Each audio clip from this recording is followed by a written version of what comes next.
Good afternoon, everyone out there that may be watching our council meeting today, and welcome. Hindmarsh Shire Council acknowledges that this meeting is being held on the lands of the Watchabalik, Jardwa, Jali, Werrigaya, and Yuckabalk nations, and we acknowledge them as traditional owners of country. We recognise the important ongoing role that Indigenous people have in our community and pay our respects to their elders past and present. Okay, this meeting is being broadcast on the internet, and the recording of the meeting will be published on Council's YouTube channel and linked to Council's website. As a visitor in the public gallery, you may be filmed. By remaining in the public gallery, you consent to being filmed and for the recording of you to be made publicly available by Council. A copy of Council's live streaming and recording of Council meetings policy is available at the back of this room and on the Council's website. Please speak with any one of our staff members if you have any questions. Hand over to Councillor Barker to read out our statement of values. Thank you, Mayor. It's May. Our councillor's statement of values is our commitment is to come prepared to every meeting, fostering a respectful and inclusive environment where accountability and approachability are at the core of our actions. We value and encourage innovation, collaboration, and open communication, always keeping in mind the well-being and needs of our community. Together, we stand united as one, working towards shared goals with mutual respect and consideration. Thank you. Okay, item 2, apologies, and we have an apology from Councillor Clark. No other apologies? If not, I'll move on to item 3, declarations of interest. Is there anyone in the room with a conflict, either general or material, in anything on the agenda? Mayor, I will declare a material conflict of interest in item 15.1 as the professional development is for myself. Thank you. No other conflicts?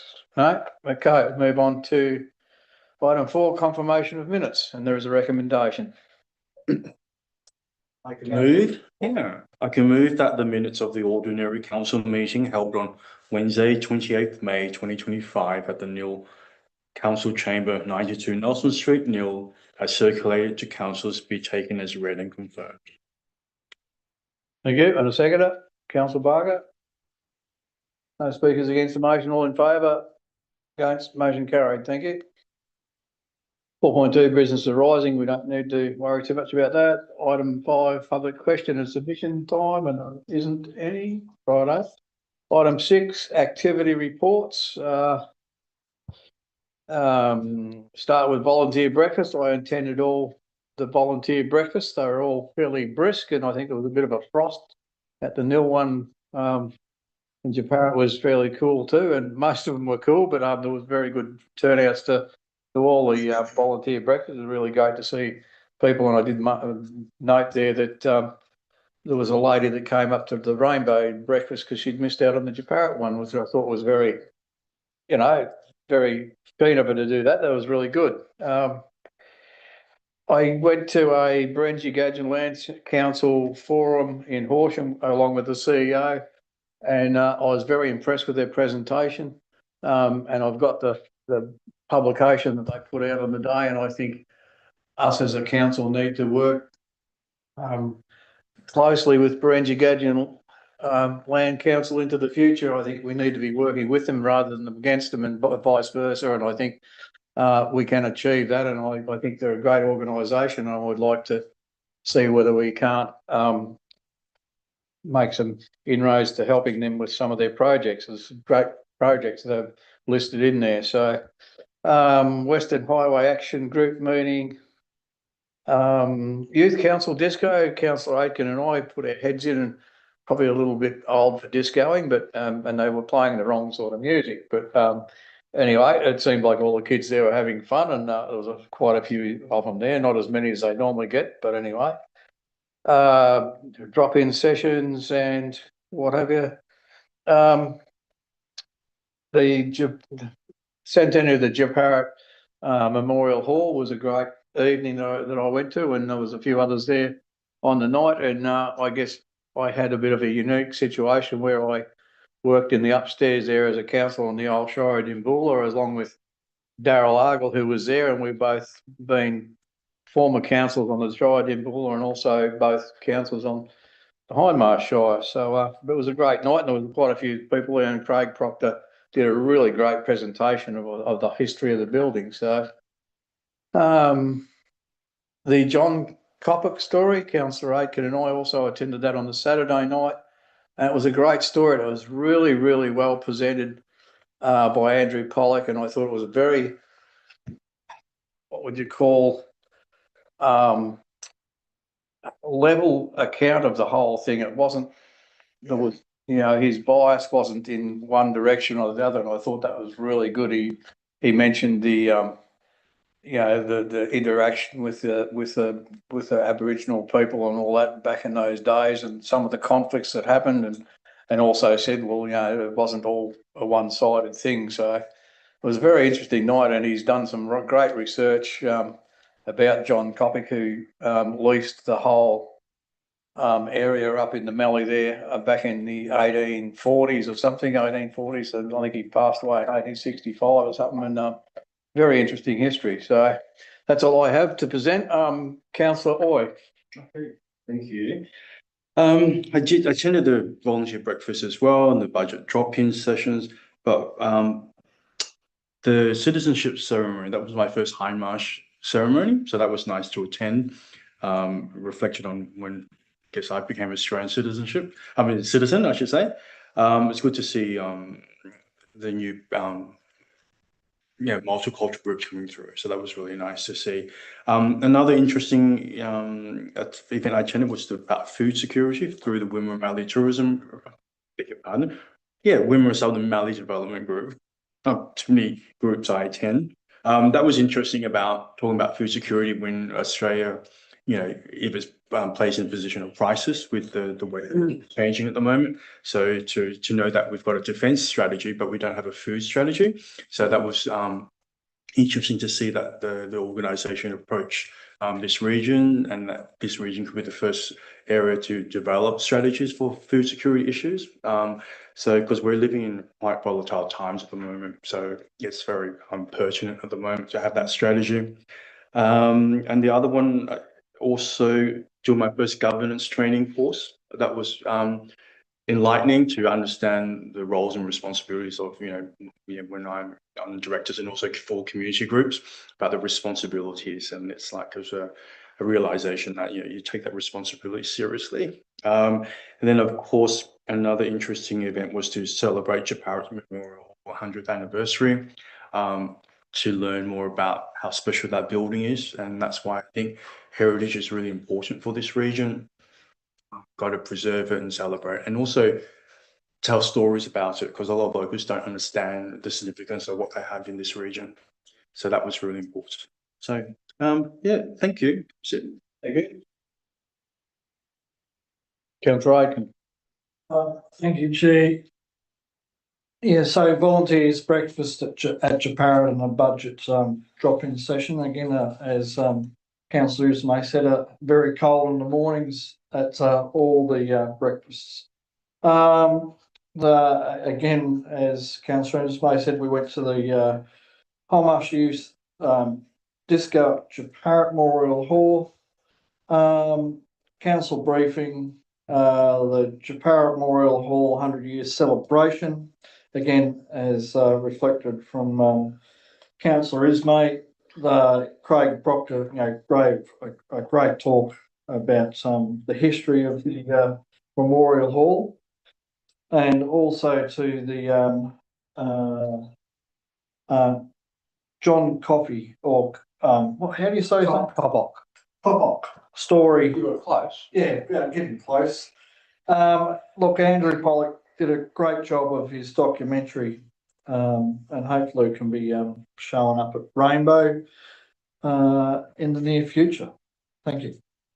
And it is now on YouTube. Is it? Okay, good. No. Thank you. Councillor Barker. Thank you, Mayor Ismay. This month I did attend the Nil biggest morning tea. There was lots of yummy food there, and there was lots of people there. There was a gentleman who talked about his experience with cancer, and gave a bit of a timeline of what had been happening for him. So it was really interesting to hear him speak about his experience. And there was a lot of people from Nil there. It was a lovely morning tea. Have attended the Global Executive Live panel, which was online. And it was interesting to meet councillors from all over the world, specifically from Canada, the UK, New Zealand, and Australia. And there was some discussion about the different situations that occur for councillors in their role as a public figure, and some of the aggression or things that can occur, and what different councils have put in place across the world for their councillors. So that was quite an eye opener, considering we come from Hindmarsh Shire and we don't have those issues generally. So that was a pretty interesting one. I also attended the local government inspectorate online workshop, and it was about discussing the potential conflicts of interest that can occur, and what the local government inspectorate expects us as councillors to do, which we actually did learn in our induction when we first started, but it was good to have that reiterated and explained a little bit more in detail by the local government inspectorate themselves, who are the people who investigate any reported conflicts of interest. Also attended the West Wimmera Southern Mallee Land Committee meetings at the Fed Uni. This is an organisation that does a lot of work for our senior students at our colleges in our region, helping the young ones who go into the careers that interest them. So they do a lot of work. They've got some really amazing initiatives using what do you call those goggles? So they virtual reality, thank you, showing my age there, virtual reality to show, and they take that out to schools, and I saw some of the schools have been using that as well to show them what it would be like to actually be in that role, whether that's electrician, metal fabricators, that type of thing. So there was all different things that they do there. So it's a really great initiative. They've received funding to continue for another year at this point from our state government. Also attended the Victorian Transmission Plan, which was another online event, and that was well attended. There was lots of really on-point questions, because there's a lot of questions going through our shire at the moment in regard to what's happening with our with that. So we also had some open sessions that we our council invited into our region too, that were well attended. I interestingly attended the AGM Broughton Hall for the Broughton Hall, and saw photos, this amazing hall just full of these photos of people from that area in Broughton and Yannick and things. And it used to be a real place of community, and seeing all the families across the last 100 years, including our Petra. They're looking absolutely gorgeous in one of her photos. So that was a really nice event to attend, and for the enthusiasm of continuing to have these halls. Also went to the Nil Historical Society, where Yvonne Gladys did a presentation on what she's done in her life and so many different things. And she commented about working for the Red Cross here in Nil, and they took 90 pints of blood one time. I think it was 90 pints of blood that they then shipped down to Melbourne. So, I don't even think we've I think you have to go to Horsham to donate blood when it's available. So, lots of things that she'd done across her lifetime that were very interesting to hear about. So a lot happening here in the West Ward. Thank you. Councillor Barry. Me, I don't do as much as Rosie, you people, but I'm trying to. I actually went to the breakfast and budget drop-in at Dimbulla. I thought that was last meeting, but that was pretty cool. Couple of briefings, meetings. I did do the audit and risk committee meeting. I tell you, the accountants and audit people, it's nearly above my pay grade.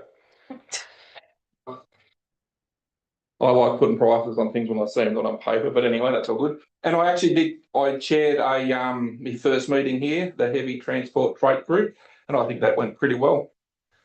Bit to come out of that, that's all, thank you. Well done. Okay,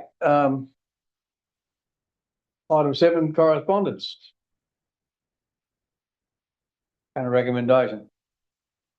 Yeah, I'd like to move that the council notes that the attached correspondence, I think that's all there is, isn't it? Okay, Thank you. and a seconder? Councillor White, all in favour? Against, motion carried, thank you. Item 8, assembly of councillor records. And also a recommendation. Councillor Barry. Yeah, I move that the council notes the assembly of the council records as presented. Thank you. And the seconder? Councillor Barker, all in favour? Against, motion carried, thank you. 9, planning permits, and there aren't any. Item 10, reports requiring a decision.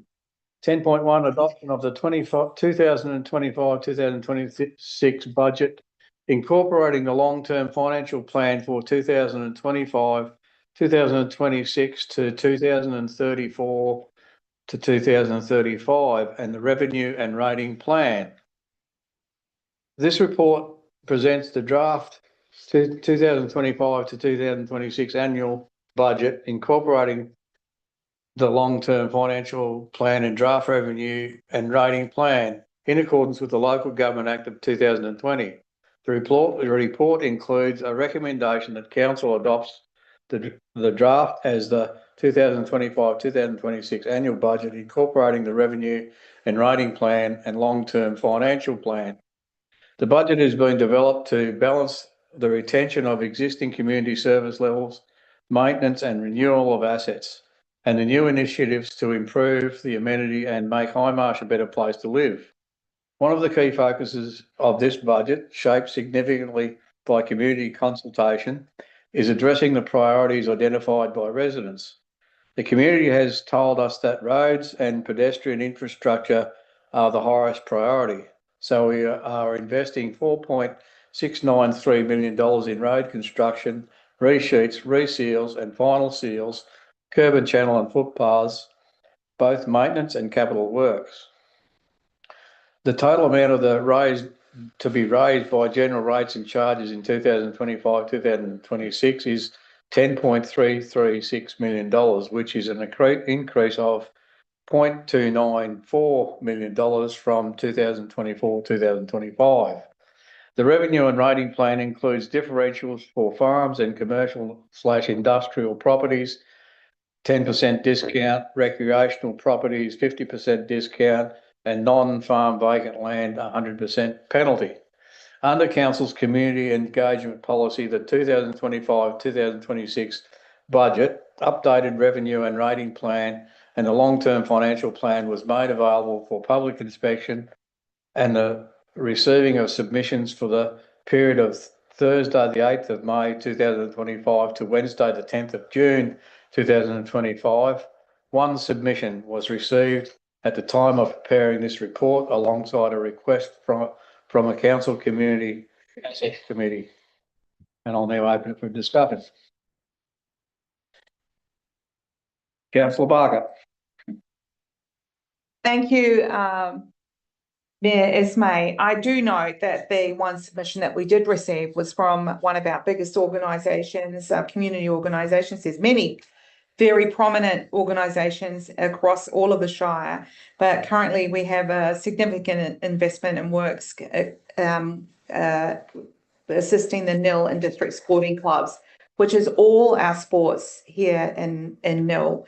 So I would like to read out what they have asked and the response on that, if you don't mind. So the submission was priority upgrades for Davis Park. That's what they're looking for the budget. Given the federal result, a new community function centre is not likely. However, lighting upgrades for both football and netball should be achievable. Maintenance budget for buildings at Davis Park may need increasing as the building is slowly falling apart. Budgeting for electronic locks to reduce key requirements could also be useful. Allocating some seed money for future Davis Park projects such as new club rooms or new netball facilities, so we are prepared at the next state or federal elections. So I think what they're doing there is that they're thinking ahead of what the different groups will be needing. And there was a response made to them from our council. Because this is, we see, and I think as a council, we all would agree that sport is really good for our mental health, it's good for our physical health, but it's also good for our, brain function and cognitive function generally. So it's a really important part of every part of our shire.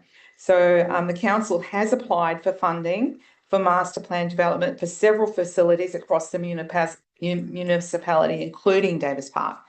Future infrastructure development and upgrades will be based on this. Council allocates a budget for co-contributions for grant-funded projects. So grants are things that we have to apply to government for. We don't automatically get it. So we have to fill in a whole lot of paperwork and send it off and pray that we get accepted and pray that we get chosen out of the many different shires that may be applying for the same grant money, depending whether that's state or federal. These are utilised as funding becomes available for projects identified in master plans, strategic plans, or the council plan. And on that note, we've put out our council plan. We're about to put it out in July. We've been working on it. We've had a deliberative panel. We've been meeting with people from the community. We've done surveys. There's a lot of information that's gone into a potential plan for our council moving forward. Significant co-contributions will need to be jointly funded by both council and clubs going forward due to the council's limited financial capacity. And then I just want to reflect there also that compared to other councils across Victoria, we are large in size. We're 750 square kilometres, roundabout, yeah, and about 5,500 population. Comparative to some other councils, we're tiny, so it's we have limited financial capacity, but we've got a lot of assets and a lot of roads, and we certainly are trying to budget that across everything. So council also allocates funding for maintenance and renewal of council buildings, and the recent valuation on council and buildings provided council with a detailed list of all the maintenance required on every council building. This has identified priority areas for council to focus maintenance and renewal expenditure on across all buildings. So we do see that, my reflection is that we do see this particular part of our nil town as being, important. Further comment? I think we're bigger than 750 square kilometres too. 7,500. 7,500. I knew I was off a zero. You were close. Keep it in the fridge. So, yeah, well, I mean, it's a massive amount of land. This is what I often like to point out to people, that as a council, it's important for, state government. I'd love to see a change of the way we receive funding, not just based on population, but based on the size, of the capacity, the amount of assets, the things we have to take care of, even though we haven't got a significant amount of ratepayers. So would like to see the support changed from state government. And federal government. And I think there is quite a few submissions coming up in Canberra in a week's time that focus on some of those things. Whether they'll get anywhere or not's another matter, but certainly it's not unique to our shire. It's regional and rural shires Australia-wide. And I think that is really great, Esme, that you're going there, you're going to be putting submissions in, because I think when we, that's a really important part, to advocate for the increase of funding. That takes care of our community, and our communities are already reportedly struggling with the cost of living, as is the council. But we're trying to doing the best that we can to make life livable in our shire. Yeah, and that's Australia-wide too. Yeah. We're all in Well, let's make our Shire the most important. Yeah, we've got to do the best we can, yep. Yeah. Okay, is there any other comment? Otherwise, there is a recommendation there. I can move the motion. Yeah. I'd like to move the motion that council adopts the 2025-2026 budget, incorporating the revenue and rating plan and the long-term financial plan pursuant to the Local Government Act 2020 and points 2, 3, 4, 5, and 6. Having considered all submissions received, council thanks those took the time to provide a submission and community members who attended recent drop-in sessions to discuss the draft 2025-2026 budget. Thank you. And a seconder? Councillor Barry, thank you. Would you like to speak to your motion? Look, I mean, just to reiterate Councillor Barker's statement, really, we're in a disadvantaged, area in terms of the challenges that we have to face. So this budget, it's a really good attempt to do the best that we can with the challenge that we have. Yeah. Councillor Barry? Well, looking at it, a lot of time and effort has gone into this. And Always, yeah. yeah, it's good to see. And the more people out there that want to be involved and have their say, just pull them to those lobby sessions. I would like to speak against the motion. If not, I'll put the motion. All in favour? Against, motion carried. Thank you.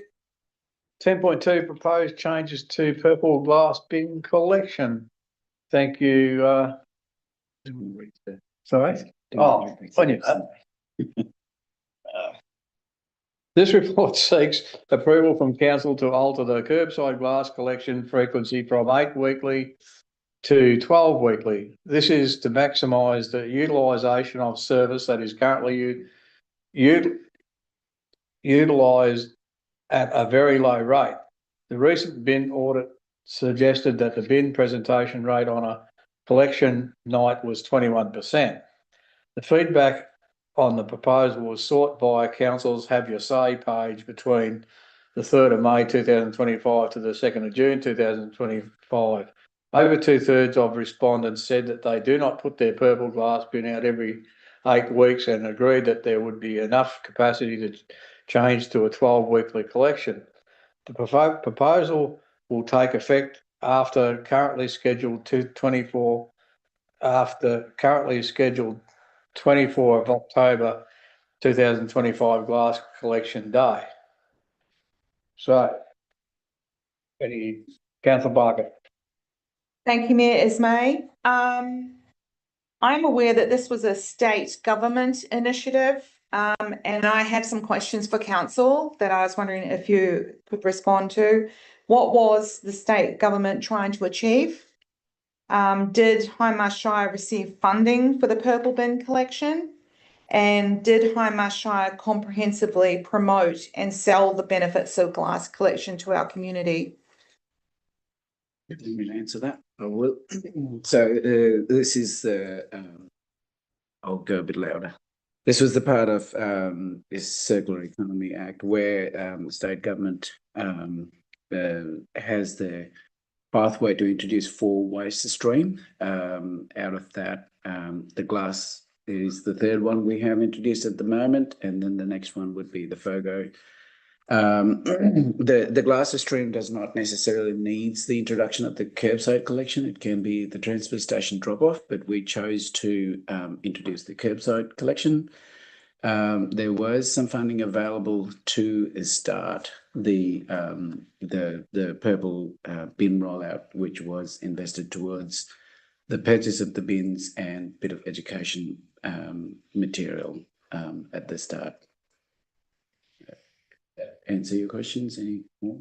So is there ongoing funds that we receive from state government for the use of purple bins no? So would that just become, so they supported us to start it and then good luck. Yeah. And then the ratepayers pay. And then the ratepayers have been paying for it. Okay. Yeah. And so also you mentioned FOGO there. Can you just talk to me about what FOGO is? So FOGO is the Food Organic Garden Organic. That's what it stands for. So basically the green bin, if you see in the other municipality, the materials coming from the kitchen and the gardens, basically, that can be compostable. So basically, the intention there is to divert the waste away from landfill as much as possible, and basically recycling the green products to change into the compost. And so our council is looking at becoming involved with the FOGO. So at the moment, the state government requires every council to commence 4 streams by 1 July 2027, and we're exploring our options. At the moment, we are having discussion with the processors to see where we can process the green the waste or whatever, the material from the green bins. And then the consultation will go out after we know the indicative cost processing and the lifting. We will then communicate with the community based providing various options. So with that FOGO, will that be the same as the purple bin, that they'll be supporting us initially, but then there will be no further funding? There is no funding from FOGO. Yep. There's no support to roll out FOGO. And so with the FOGO and the purple bin, so what was the intention of state government for bringing in those different types of waste removal? What was their intention? The intention is to divert as much as they can from landfill. So what we're seeing is every year there's significant increases by the state government on the landfill levy. So the more that we can recycle, the more we can put in our yellow bins that are recyclable, the more we can put in our purple bins, glass recyclables, and then our food and organic matter that we can divert from landfill will mean that the cost of that curbside delivery collection service is more affordable for our community. Okay, so it could potentially reduce some costs. It won't reduce costs because we will have to run the truck throughout the Shire to collect the bin. But as Ram said, Council's Director of Infrastructure, we're currently looking at the costs involved for different modelling for what it might look like for the community when we roll out the 4 bins, so that when we put out the Have Your Say, the community can make an informed decision that if they want to retain weekly waste, fortnightly recycling, fortnightly organics, this is what the cost would be. If they were happy to move to fortnightly waste, weekly organics, fortnightly recycling, this is what the cost would be, so that we can make sure that when the decisions are being made by community, they have all of the information in front of them. Thank you. Yeah, I love that clarity. So also just one further question in regard to the purple bin changing to 12 weekly. So, call me a creature of habit, but sometimes, I forget that it's due again, 12 weeks. So I'm going to assume the council's going to be reminding people when it's going to be happening. Yeah. So there'll be new fridge magnets that will come out from, yes. So each year, a fridge magnet is delivered to each of the households. It will have a dot on the dates that it's recycling, purple bin collection. We also will put on our Facebook page when the purple bin collection is coming up, and in our newsletter, it's also published in there, and also in newspapers, we'll publish it in there, our advert that goes in each week. Thank you. And did I see somewhere that if you think that you use a lot of glass, that you're able to ask council to supply extra purple bin? Is there any cost with that? We can have that discussion. If the ratepayer chooses to take that to transfer station, it's free of cost. So based on the survey, we'll reach out to a few of the people who have indicated that there is not enough volume for them to move to 12 weekly collection. We'll reach out to them and discuss various options. Which might include supplying additional bin. With cost or no cost? Depending on how much is the demand. If there is too big of a demand, we probably wouldn't be able to supply it for free. Yeah. So it will be depending on the demand. Thank you, Ram. Monica? questions? If not, we have a recommendation here somewhere. I'd like to move that the council approves the alterations of class bin collection frequency from the 8-week cycle to a 12-weekly cycle effective after the 24th of October 25 collection. Thank you. And a seconder. Councillor Barry, like to speak to the motion? Councillor Barry? It only makes sense if 98% of people aren't doing it. Yeah, 12 weeks. You just not buying things in class. Recycle them otherwise, don't you? And if you miss putting it out, you're just gonna have to have a dry September, October, November, December. Okay, I'll put the motion, all in favour? Against, the motion carried, thank you. Item 11, council committees, 11.1 advisory committee, Chaparra Township Advisory Committee. And a recommendation. I have a question. Yep. Thank you, Mayor Ismay. I did note that in the attachments, the finance report was not included. And they are looking for 2,500 plus for the New Year's Eve funding. I love that they're thinking ahead. That's great, because that was great last year at Chaparra. So the town committee there is requesting the ability to increase that amount. It's difficult to ascertain our involvement with that and the you know, what they're looking for when we don't have the finance report attached. So what is the current available funds balance? The Chaparra Town Committee have significant funds available. There's over $40,000 in there. Ooh. Yeah. Okay. And the recommendation to be fixed of the amount of 2,500, or should we wait for what they know it will actually be to engage a band to perform? They hosted a New Year's Eve event this last financial year. I mean, New Year's, this New Year's. And my understanding is they've been with the band. So it you may want to alter rather than allocate 2,500 specific, you may say up to 2,500. Okay. Thank you. Any further discussion? If not, we've got a recommendation. Move that council notes the minutes of the following advisory committees. A Chaparra Township meeting held on 12th of May 2025 and approves the Chaparra Township Advisory Committee's request to allocate up to $2,500 excluding GST to engage a band to perform at the Chaparra Town Committee's 2025 New Year's Eve concert.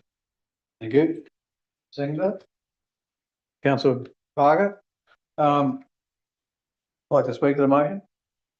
Oh, it's great that they're proactive in planning the event, but it takes time, and it's good that they've got a great space, and it's good to plan ahead so it's less stressful for everyone in the community. Yeah. Councillor Parker. Yes, I would reflect what Deputy Mayor Hoy said there, because I think thinking ahead is part of what we're, you know, all of our township advisory committees, making plans for what the town needs, you know, kind of fun activities, things to do, and thinking ahead. And because that went really well last year, and I love to hear that they've got so much money available for organising those fun initiatives or interesting initiatives in the future as well in Chaparra. Thank you. No one wants to speak against the motion? If not, I'll put the motion, all in favour? Against, the motion is carried, thank you. 11.2, community asset committees, there isn't any reports, no late reports. I notice of the motion, item 14, other business. Councillor Aitken. No? Councillor Barker.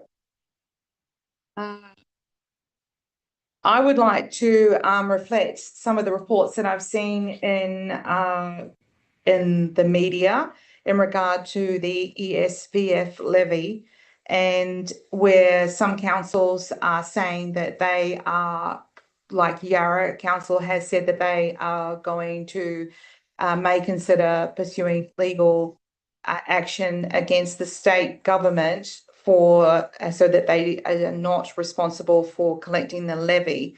What is Hindmarsh Shire's position on that? I'm happy to answer that question. So legal advice has come through that it is now in legislation and that council must collect the essential, the volunteer fund levy. Thank you. And so the other reflection, so you're saying that it would actually be illegal to not collect it because it's now law. Yes. Right. And so what happens then, there's been some talk also in the media of people choosing to, in protest perhaps, not pay the levy. What would be the implication for council in Hindmarsh Shire? So for every dollar that is paid to council, a portion of that dollar will be paid to the state government for the Emergency Services Volunteer Fund.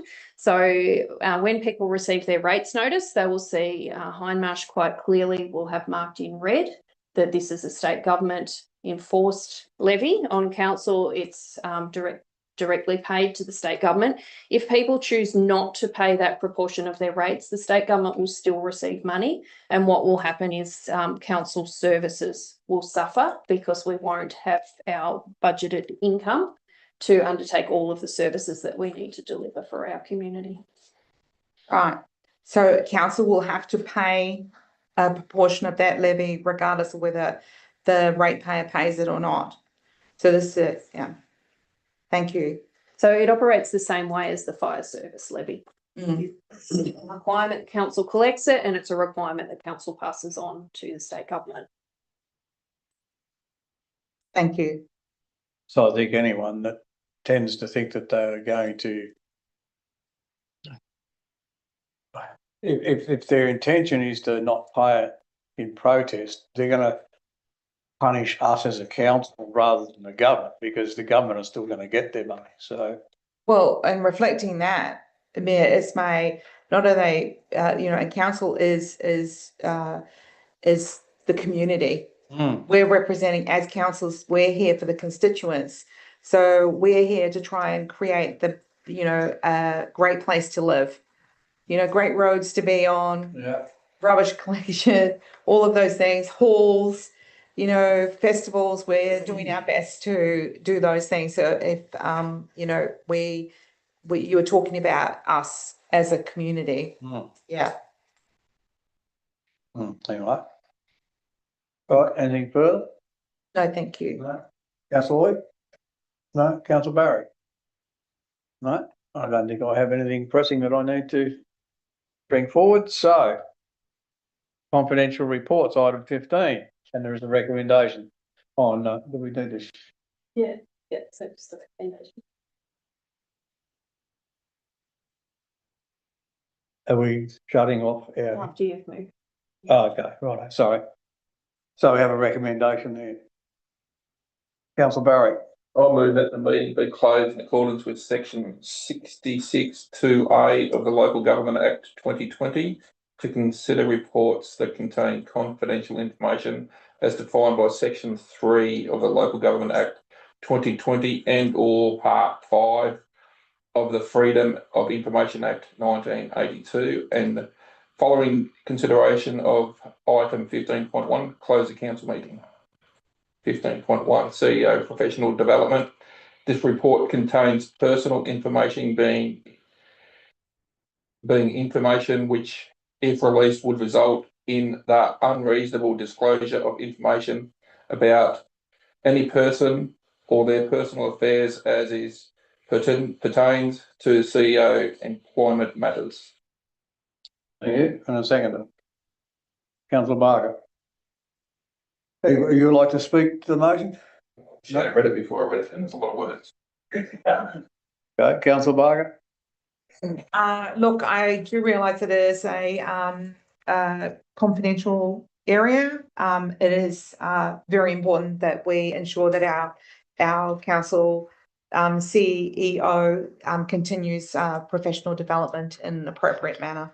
Thank you. Good. No one wants to speak against the motion. All in favour? Against, motion carried. Thank you. And that concludes our meeting for this afternoon. Thank you, Marianne. And thank you to anyone and everyone that's out there watching the council meeting today. I hope you found it enthralling, and we'll be back again in a month's time, I guess.